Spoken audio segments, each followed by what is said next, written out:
Before looking at the chemistry of the family of alkenes, it is worth to recall some important differences between those families. Hydrocarbons such as alkanes, alkenes, and alkynes lack electronegative atoms such as oxygen or nitrogen will not have bond polarity. This is a carbon-carbon non-polar bond and carbon-hydrogen non-polar bond. Because of that, they will have density less than 1 and they will not mix with water. Different than the family of hydrocarbons, families with electronegative atoms, such as the family of alcohols, will have polar bonds. For example, in an alcohol, a carbon will be more electropositive and an oxygen rich in electrons will have a partial negative charge. The same with the family of amines. A carbon will be electropositive and the nitrogen will also be electronegative. Even though these two families contain the same type of atoms, carbon and hydrogen, the nature of these families in terms of reactivity is quite different. The family of alkanes is unreactive. In the chapter of alkanes, we only look at the reaction of oxidation of the carbons or combustion and the reaction of halogenation. All organic compounds can burn. Therefore, the reaction of combustion of alkanes is not limited to this kind of substances.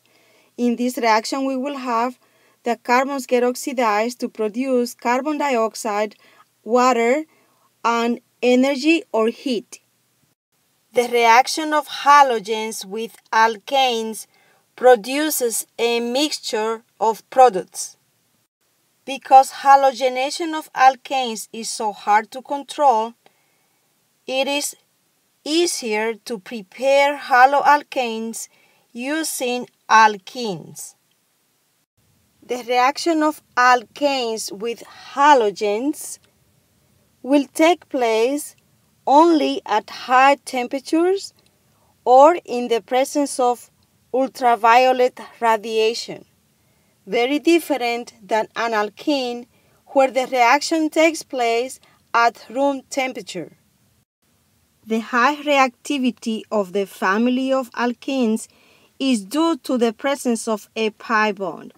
A carbon-carbon double bond is made out of a single bond, sigma, and a pi bond.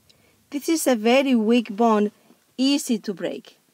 The family of alkenes will undergo addition reactions that will occur between two reactants that will add together to form a single product without any leftover. No atoms of the reactants will be left over. First, observe that the double bond is no longer present. It must break. We have single bonds only, and that the two atoms of the reagent are added across the double bond. The pi bond of an alkene is weak to react with hydrogen in the presence of a catalyst, halogen such as chlorine or bromine, hydrogen halide such as hydrogen bromide or hydrogen chloride, and water in the presence of a catalyst. The first reaction, the addition of hydrogen to an alkene, also takes place for the family of alkyne.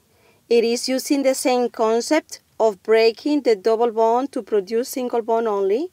The only difference is that instead, because we now have two pi bonds to break, it will require double amount of double number of moles of hydrogen gas. This reaction of hydrogenation is used commercially to convert unsaturated oils into saturated or partially hydrogenated fats. In this case, these substances, the oils, contain multiple double bonds. To convert them into margarines or cooking fats. It is important to understand that this reaction of hydrogenation will not take place without the presence of one catalyst. I am listing 3 different catalysts, but only one of them will be needed.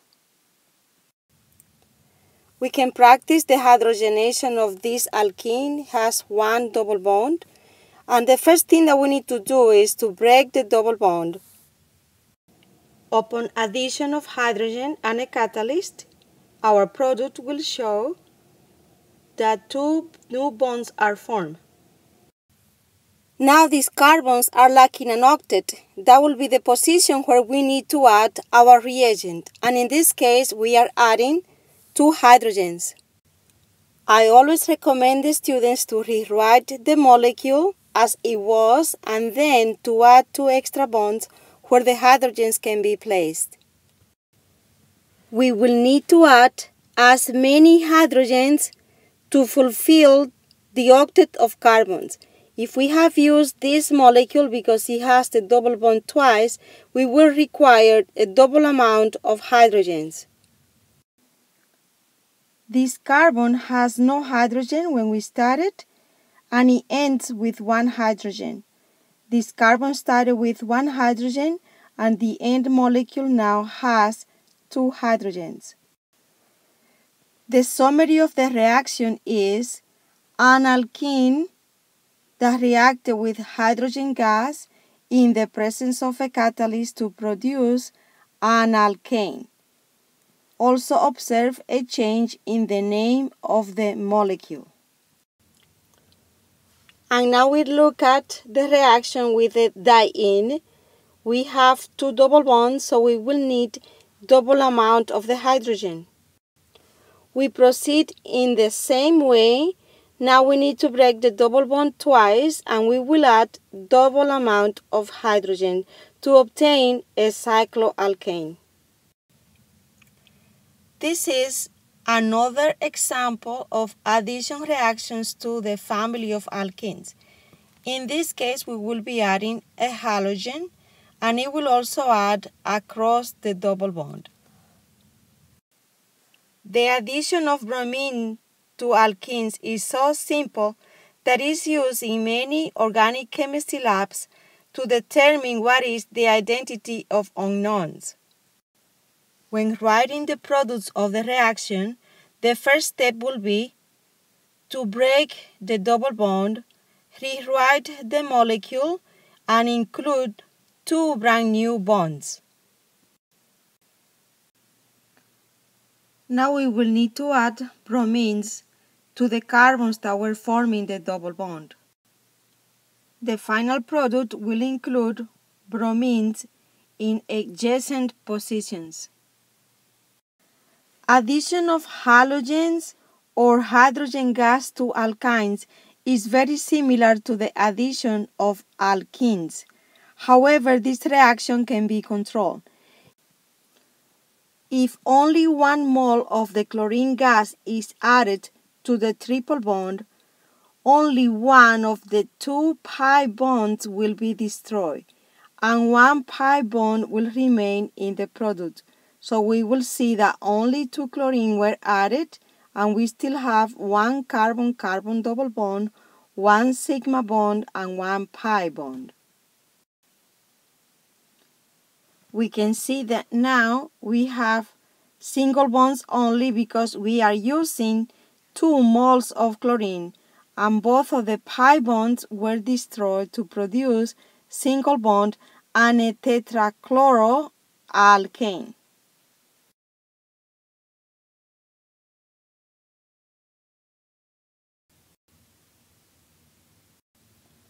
How many moles of hydrogens are needed to transform these unsaturated compounds into saturated ones? Saturated means that we will have only single bonds. First, explore what is the type of bond. This is an alkyne that is made out of 1 sigma bond and 2 pi bond. This is a triene, which means it's an alkene bond to 3 times. It will have 3 pi bonds. The number of moles needed will be 2 moles of hydrogen for the alkyne and 3 moles of hydrogen for the triene.